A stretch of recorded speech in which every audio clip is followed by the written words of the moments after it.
الاتنين. لو بنلعب في كأس العالم مش هتلقى مصر بتتابع زي ما مصر هتتابع بكرة. أبطال مصر المنتخب الأولمبي الذين وصلوا لهذه المرحلة لأول مرة من 60 سنة. أملنا كبير، بنلعب مع الدولة المنظمة للأولمبيات فرنسا، اللي هي جاي وراها كل الشعب الفرنسي. انتوا لو تشوفوا تشجيع الفرنساويين لو بيلعبوا بينج بونج بيروحوا واقفين ورا الراجل يفضلوا يزعقوا ويصرخوا لاخر دقيقة.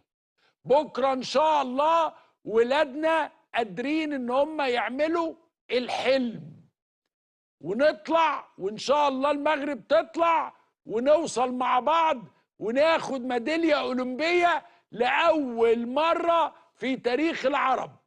الأستاذ محمود حرب المدير الإداري لمنتخب مصر الأولمبي، أهلا بيك يا فندم. اهلا وسهلا، ازي حضرتك يا فندم؟ ازي قول حضرتك؟ لنا ايه الأجواء عندك، اللعيبة أخبارها ايه، نفسياتها عاملة ايه؟ والله الحمد لله تمام، يعني بدعواتكم ودعوات المصريين كلهم ان شاء الله ربنا يكرمنا زي ما حضرتك بتقول كده ونقدر نفوز بكره على فرنسا. طبعا هي البلد المصادفه للبطوله، لكن ان شاء الله احنا زي ما قلت لك احنا بدانا من اول حلمنا ان احنا نرجع بميداليه ان شاء الله، وهنقاتل برضو لغايه اخر دقيقه في المباراه ان احنا ان شاء الله نحقق الميداليه دي ان شاء الله لمصر. هل في أي إصابات بكرة؟ يعني أنا عارف طبعا هو الراجل ما بيغيرش في التشكيل كتير، بس هل في أي إصابات بكرة؟ هو احمد عيد بس هو اللي مصاب، وتم استبداله النهارده بمحمد حمدي من الاربع بدلاء اللي معانا، فهو التبديل الوحيد احمد حمدي، التبديل الوحيد احمد عيد. انا اسف. طب واخبار زيزو ايه؟ كان مصاب في لا الماتش لا اللي لا فات. لا كويس ان شاء الله، ويبقى جاهز للمباراه بكره ان شاء الله. نظام الشباب ايه؟ يعني بيناموا امتى، بياكلوا امتى، نظامهم ايه في اليوم؟ يعني هم دلوقتي فين، بيعملوا ايه؟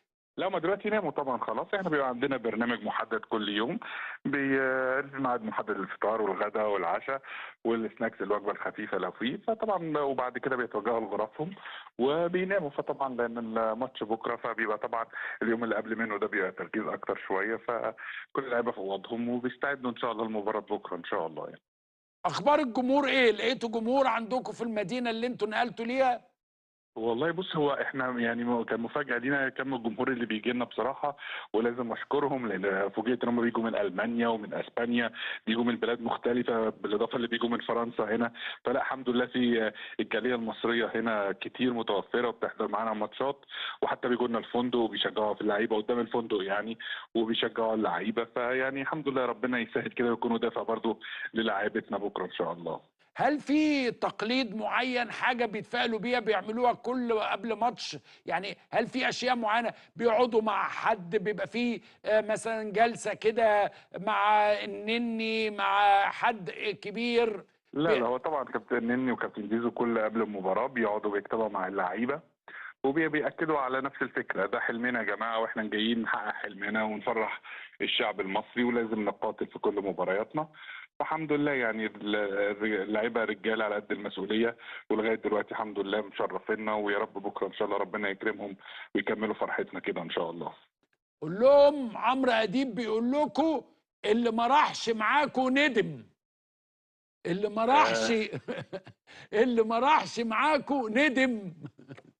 والله بص الحمد لله الرجاله موجوده هنا وانا عارف ان كل الناس ورا المنتخب ده ايا كان اللي جه او ما جاش، لكن كل الناس ورا المنتخب، واهم حاجه تكون كلنا ندعي بس ربنا يكرمنا بكره ان شاء الله ويعدي على خير ان شاء الله. الأستاذ محمود حرب المدير الإداري منتخب مصر الأولمبي، إن شاء الله نكلمك ونهنيك بالفوز إن شاء الله يا رب، وتدخلوا البهجة على قلوب المصريين زي ما أديتوا هذا الأداء الرجولي الجميل.